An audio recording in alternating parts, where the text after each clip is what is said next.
ஜன்னல் சமூகத்தின் சாளரம். மாதம் இருமுறை வெளிவரும் குடும்ப இதழ். மம்தா பானர்ஜி காரை நேர ஃபார்வர்ட் பிளாக் ஆபீஸ்க்கு விட சொல்லிட்டாங்க. யாரும் எதிர்பார்க்கல. ஆபீஸ்க்குள்ள போயிட்டாங்க சீஃப் மினிஸ்டர்.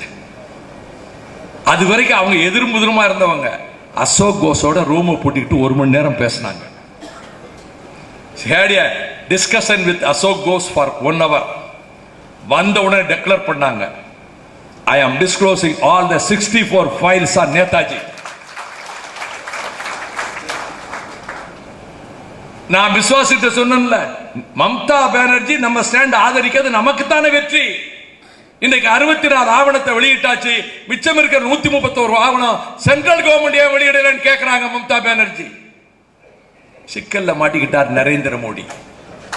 அவர் இந்த விருந்து வச்சு ஆளை காலி பண்ணிடலான்னு பாக்குறாரு. நேதாஜி குடும்பத்தை பூரா டெல்லி கூப்பிட்டு எதுக்கு? லஞ்சுக்கு, விருந்துக்கு. நரேந்திர மோடி அவர்களுக்கு சொல்றேன், you are my good friend. நான் ஈக்குவல் நினைச்சேன். பெரிய தலைவர், என்கிட்ட பிரியமா இருக்கிறவர். இந்த நேதாஜி குடும்பத்துக்கு விருந்து வச்சிடலாம், ஒன்றும் கதை ஆகாது. என்ன, ஃபைலை வெளியிட்டு தான் தீரணும். வெளியிட வச்சிருவோம். இந்த கட்டத்தில் இந்த கூட்டத்தை இங்க போட்டிருக்கிறோம்.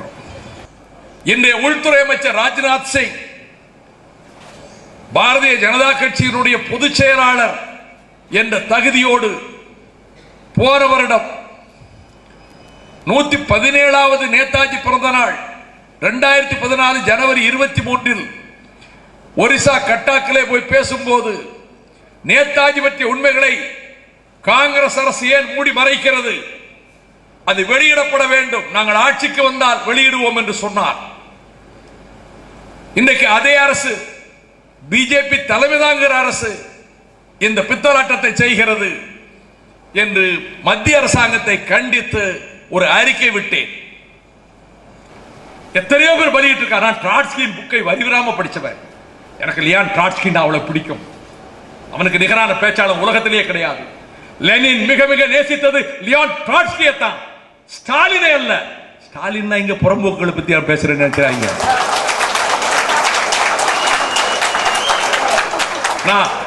ஸ்டாலின்கிராட் யுத்தத்தில் ஜெர்மனிய படைகளை தடுத்து நிறுத்திய மாவீரன் ஜோசப் ஸ்டாலினை பற்றி சொல்லுகிறேன்.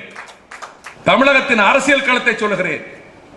ஒரு பொதுக்கூட்டமோ மாநாடோ நடந்தால் பெரிய கட்சிகள் மாநாட்டில் எதிரே இருந்து கூச்சல் போடுவார்கள், குடித்து விட்டு கூச்சல் போடுவார்கள், நாற்காலிகளை தூக்கி வீசுவார்கள், பத்திரிகையாளர்களை கீழே இடித்து தள்ளுவார்கள்.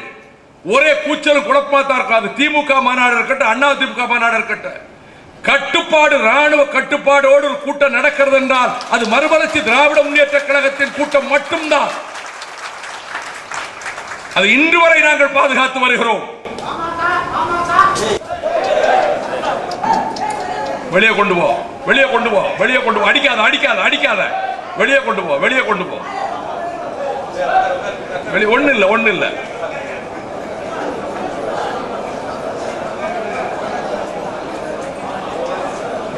ஒண்ணு விட்டுருங்க, விட்டுருங்க, விட்டுருங்க. அதாவது எங்க கூட்டத்தில் குடிக்கிறவங்க கிடையாதுன்னு சொன்ன வேறொரு கட்சியை சேர்ந்தவர் குடிச்சிட்டு வந்திருக்கிறார். அது எந்த கட்சின்னு சொல்ல விரும்பல, அவர் சத்தம் போட்ட கட்சி. அந்த குடிவெறியில தான் பேசுறார். இல்லாட்டி நேதாஜியை பற்றி பேசுகிற இடத்துல, பசும்பொன் தேவரை பற்றி பேசுகிற இடத்துல யாராவது குடிச்சிட்டு வருவாங்களா?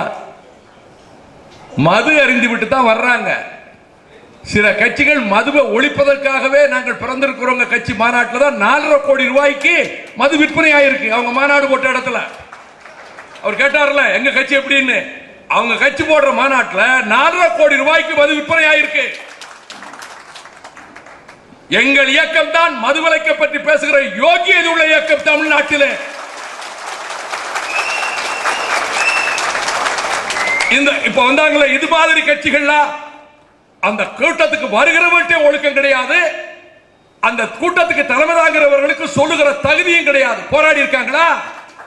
வீட்டுக்குள்ள உட்கார்ந்து பேட்டி கொடுக்க வேண்டியது, அறிக்கை எழுதி யார் பேர்லையாவது சஸ்பென்ஸ் போட்டு பத்திரிகைகளுக்கு அனுப்ப வேண்டியது. நாங்க எங்களை வரித்துக் கொண்டு வெயிலிலும் மழையிலும் காற்றிலும் ரத்தத்தை வேர்வையாக கூட்டி சில வேளைகளில் நடக்க முடியாமல் உடல் நலிந்து ரோட்டு ஓரத்திலே படுத்து கிடந்து நாள்தோறும் லட்சக்கணக்கான தாய்மார்களை சந்தித்து இந்த மதுவை ஒழித்தால் தான் உங்கள் பிள்ளைகள் எதிர்காலத்தில் நிம்மதியாக இருக்க முடியும் என்று நான் போராடி வந்தவர்கள். அதனாலதான் இந்த மது அருந்துகிற பழக்கம் இருக்கிறதுனால கூச்சல் போட சொல்லுது. இல்லாட்டி 1000 பேருக்கு எடுத்த கூச்சல் போடுவாரா? குடிச்சிருக்கிறான். அந்த கட்சி எந்த கட்சி? நல்ல வேளை இந்த கட்சி யோகியரை வந்து சொன்ன அந்த சகோதரனுக்கு ரொம்ப நன்றி.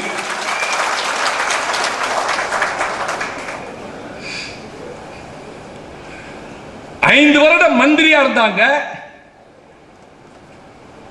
ஈழத்தின் விடுதலை புலிகளையும் தமிழர்களையும் அழிக்க இந்திய அரசு ஆயுதங்களை கொடுத்து, முப்படை ஆயுதங்களை கொடுத்து, விடுதலை புலிகளுக்கு வந்த கப்பல்களை கவிழ்த்து, சேட்டலைட் கேமராக்கள் மூலமாக புலிகளினுடைய நகர்வுகளை காண்பித்துக் கொடுத்து, 7 அணு ஆயுத வல்லரசுகளின் ஆயுதங்களுக்கு பணம் கொடுத்து வாங்கி கொடுத்து, நம் குழந்தைகளை, நம் சகோதரர்களை, நமது பச்சிளம் பாலகர்களை, புலிப்படை வீரர்களை அழித்தார்களே.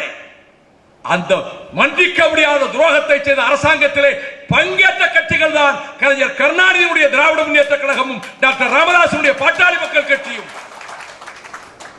ராங் சைடுல ரப் பண்ணாத, நிறைய வாங்கி கட்டிக்கிடுவேன்.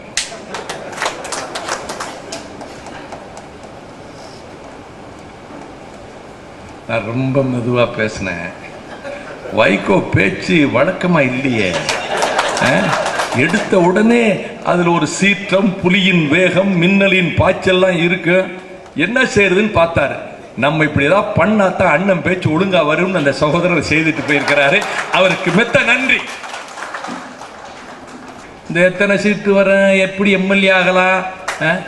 சில பேருக்கு எம்எல்ஏ சீட்டு கொடுத்துட்டாங்களாம். இவங்க வந்து போனாங்கல்ல, அவங்களுக்கெல்லாம் உங்களுக்கு இந்த தொகுதி, உங்களுக்கு இந்த தொகுதி, உடனே இவங்க எம்எல்ஏ ஆகி மந்திரி ஆயிடலாங்கிற கனவுல இருக்க. வாழ்க, நல்லா இருங்க, நல்லா இருங்க. எங்களோட கஷ்டப்பட வேண்டாம். இருந்த வரைக்கும் நன்றி. ஒருத்தன் துரோகம் பண்ணா 1000 பேர் உறுதி கொண்டு வீரமா இந்த கட்சிக்கு வர.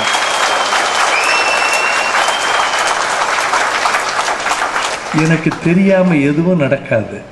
யார் யார் என்னென்ன சிந்திச்சாங்கன்னு அவ்வளவு எனக்கு தெரியும். ஆனாலும் நான் சிரிச்சுக்கிட்டே எல்லாத்தையும் பேசிக்கிட்டு தான் இருக்கிறேன். சில பேருக்கு தேச சபலம் வந்திருக்கலாம். ஆனா தொண்டர்கள் குமுறி எழுந்தாங்க பாருங்க. திருப்பூர் மாநாட்டில் பிடித்த பிரளயம் போல வந்தாங்கல்ல.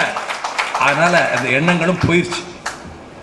நாங்க மாநாட்டிலே சொல்லிட்டேனே, போக நினைக்கிறவங்க நல்லா போயிட்டு வாங்க, போய் நல்லா இருங்க. என் கூட இருந்து கஷ்டப்பட வேண்டாம். என் கூட இருந்த பதவி கிடைக்காதுன்னு சொன்னேன். வந்த பதவியெல்லாம் கூட வந்தவங்களுக்கு தானே கொடுத்தேன். நானா வச்சுக்கிட்டேன்? நானே போட்டி போடலையே.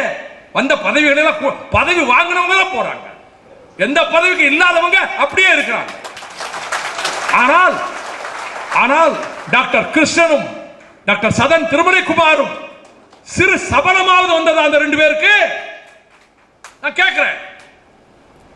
டாக்டர் கிருஷ்ணனுக்கும் சதன் திருமலைக்குமாருக்கும் ஒரு வினாடி சபலமாவது வந்ததா? என்னையா ஜாதி? எல்லாரும் ஒரே ஜாதி. தமிழர்கள் மனுஷ ஜாதி. வணக்கம். ஜன்னல் சமூகத்தின் சாளரம். மாதம் 2 முறை வெளிவரும் குடும்ப இதழ்.